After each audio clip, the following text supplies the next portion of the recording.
राज्याचे सामाजिक न्याय मंत्री संजय शिरसाट यांच्यावर गेल्या काही दिवसांमध्ये भ्रष्टाचाराबाबत अनेक आरोप झाले आणि त्यावर संजय शिरसाट यांनी फक्त शांत राहण्याची भूमिका घेतली होती। मात्र संभाजीनगरमध्ये एका कार्यक्रमात संजय शिरसाट यांचं एक वक्तव्य चांगलंच चर्चेत आलेलं आहे। आता यापुढे ब्लॅकचे पैसे चालणार नाहीत असं विधान त्यांनी केलंय आणि पुढे जाऊन हे विधान फक्त माझ्यासाठी असल्याचं त्यांनी म्हटलंय आणि त्यानंतर हशा पिकला।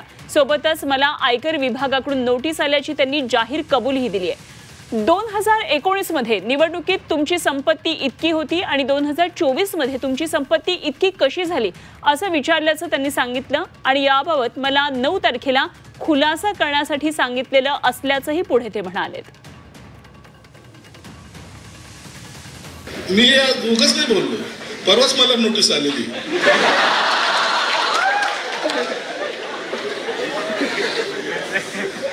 2019 तुम्ही निवडणुकीमध्ये तुमची प्रॉपर्टी एवढी होती, 2024 मध्ये एवढी कशी झाली? 9 तारीख ठेवलेली, येणारी 9 तारीख। आता आलं की नाही, पैसे कमवणं सोपं आहे पण ते वापरायचे कसे आता अवघड झालेलं आहे।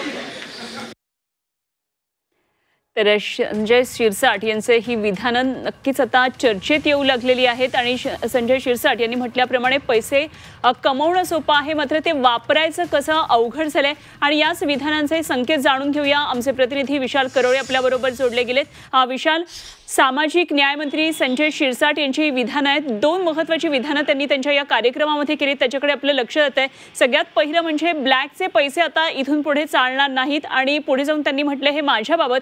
आणि दुसरी महत्त्वाची गोष्ट त्यांनी जी सांगितली ती म्हणजे आयकर विभागाची त्यांना नोटीस आली आहे। 2019 मध्ये त्यांच्याकडे असलेली संपत्ती आणि 2024 ची निवडणूक लढवताना असलेली संपत्ती यामध्ये जी तफावत आहे त्याबाबत चौकशी झाल्याचं कळतंय। काय नेमके या विधानाचे अर्थ काय आहेत आणि काय या संदर्भातले पुढचे तपशील आहेत?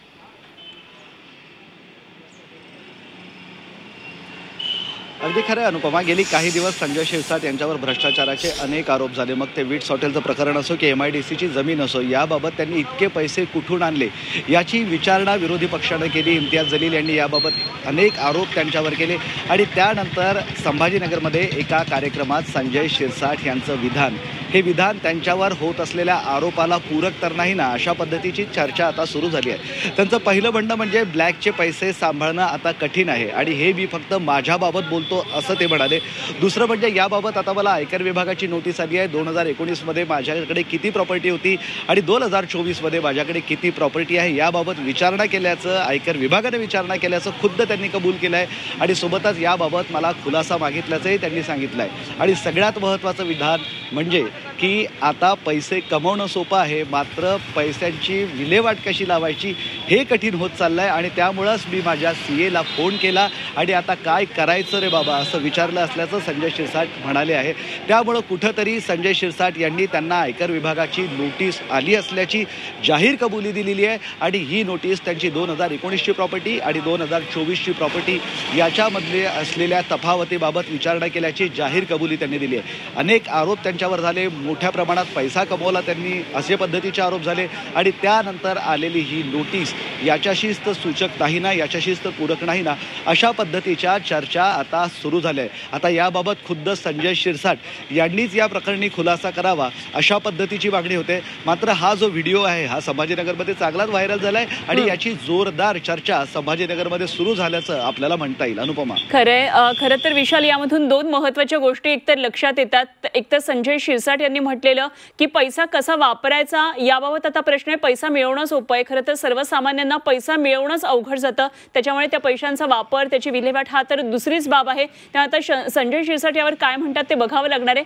आणि दुसरं महत्त्वाचं म्हणजे विरोधकांच्या हातामध्ये त्यांनी आता ही वक्तव्य करून आयतं कोलीत दिले, त्यामुळे आता उद्धव ठाकरे गटातून या संदर्भातल्या काय प्रतिक्रिया येतात हे सुद्धा आपल्याला बघावं लागणार आहे। धन्यवाद विशाल, दिलेल्या सगळ्या सविस्तर माहितीसाठी।